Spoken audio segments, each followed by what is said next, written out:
चक्कर में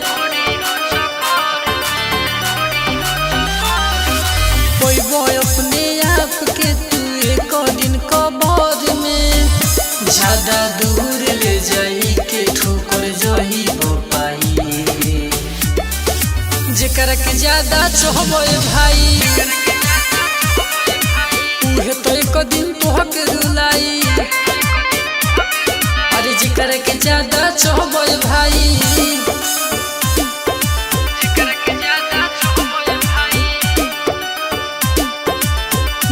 by A.B. Gupta।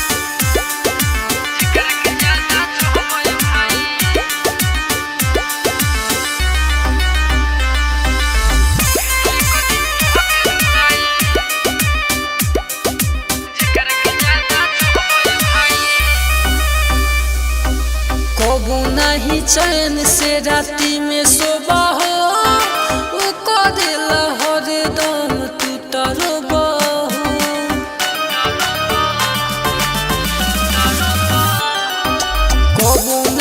चैन से राती में सोबा हो वो करेला हरदम तू तरबा हो कबहू साचा वाला प्यार तुहारा ना भेटाई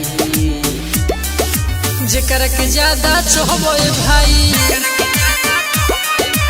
उहे तो एक दिन तोहके रुलाई अरे जेकर के ज्यादा चाहबे भाई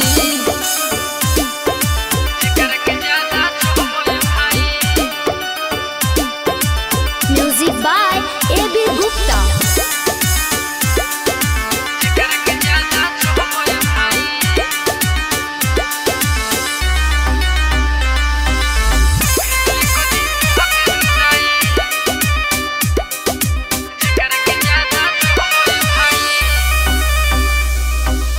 आजकल के प्यार तो बेकार होता हो कुंदन करम के टूटल दिल के खोता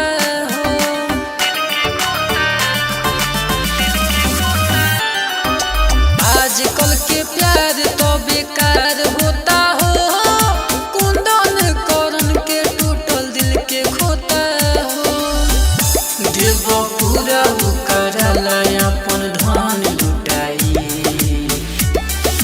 जेकर के ज्यादा चाहबे भाई उहे तो एक दिन तोहके रुलाई अरे जेकर के ज्यादा चाहबे भाई।